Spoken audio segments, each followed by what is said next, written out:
to get you guys to watch this documentary. It's kind of a documentary. I spoke about it in my last video when I was talking about people that travel to abroad by road. So this is the documentary I was talking to you guys about, a documentary made by Arise news journalists about people that are moving from Tunisia trying to cross into Europe through the desert and the Mediterranean Sea. So I would like you guys to try and watch this video to the end. You are going to learn a lot from it. The dangers of traveling by road. You should not try it. And if you are a new subscriber, I'm so happy for your support.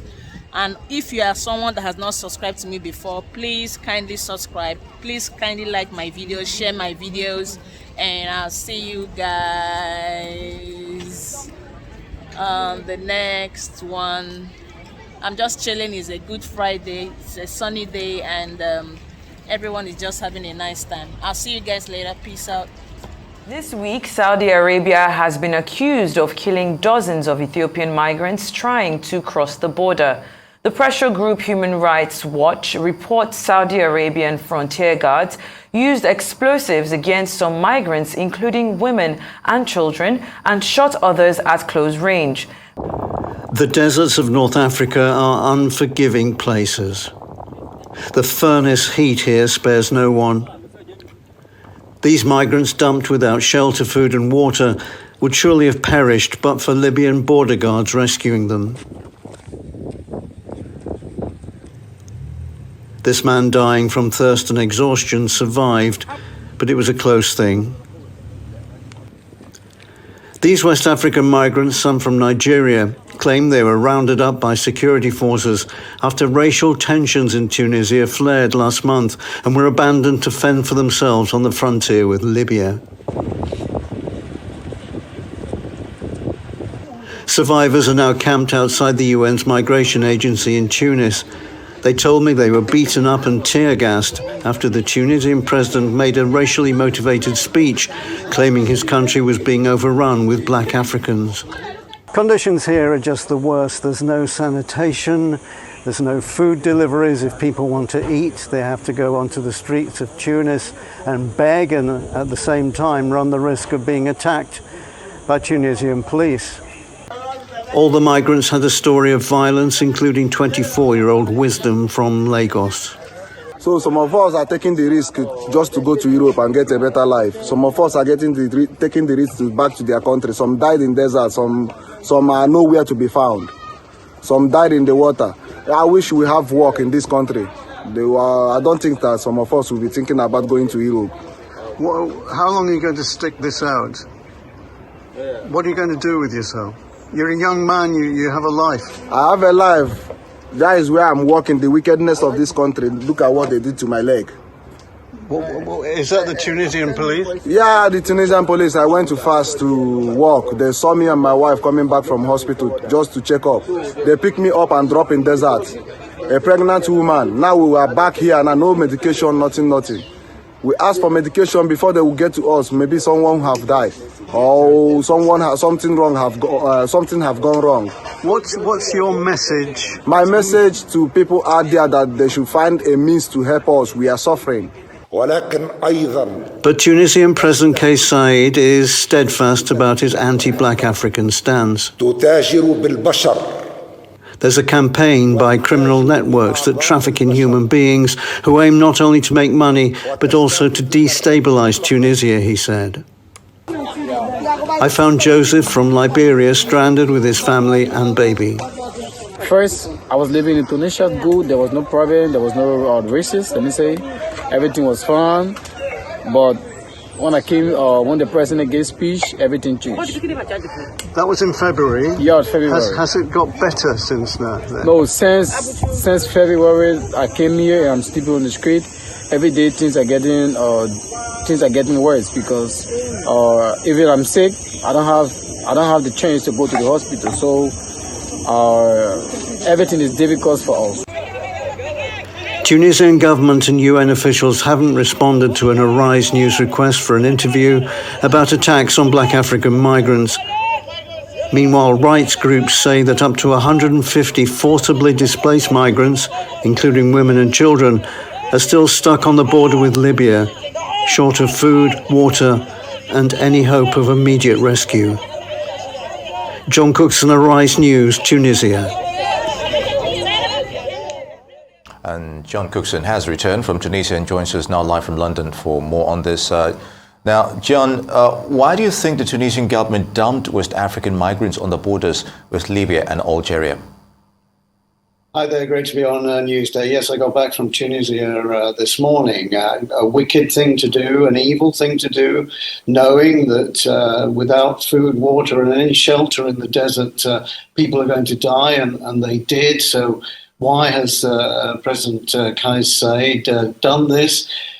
He's made speeches already this year saying that black Africans are infiltrating his country and trying to take over from the predominantly Arab population. And this is a speech that seems to chime with the Tunisian people. So he feels that he can get away with deporting black African migrants to the border, knowing that, or believing that he has public support.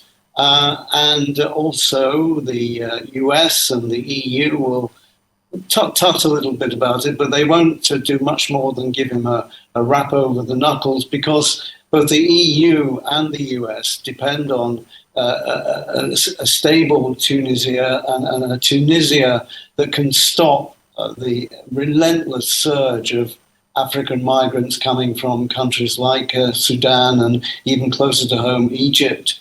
A lot of others from West Africa, as you saw in my report from Nigeria too. There is just, the country is just in places being overwhelmed with migrants. And as I say, deporting them to the border with Algeria or Libya is a terrible thing to do, but he believes that for all the reasons I've just said, that he can get away with it.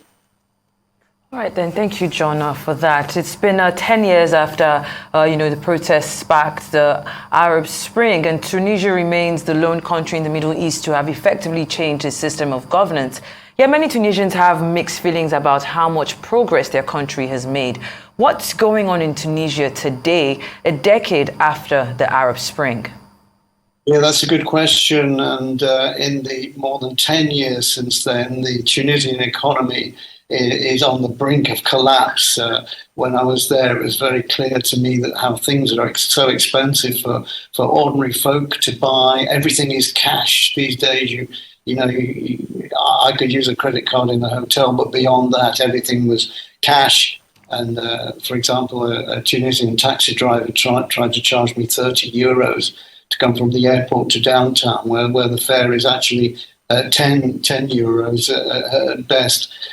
Ordinary Tunisian people are having a difficult time. Politically, the president is getting more autocratic. He's jailed a number of political opponents, and as I say, the biggest problem is the economy, which is really teetering at the moment. A young man recently set fire to himself in Tunisia, echoing what happened back in 2010, when famously a fruit seller self-immolated himself to spark the Arab Spring. So things are very, very difficult in Tunisia at the moment. Indeed, John. Now, still, the Tunisian president says his country has been overrun with migrants. In reality, has it? In the capital, not so much. The capital is virtually migrant-free in the downtown areas. Go a little bit out of town, like I was at the migrant center, and you find black African migrants congregating there, camping out on the streets. Tomorrow I'll bring you a report from Sfax in southern Tunisia, where the situation is completely different. Again, the center of Sfax is migrant-free, but all around in the parks and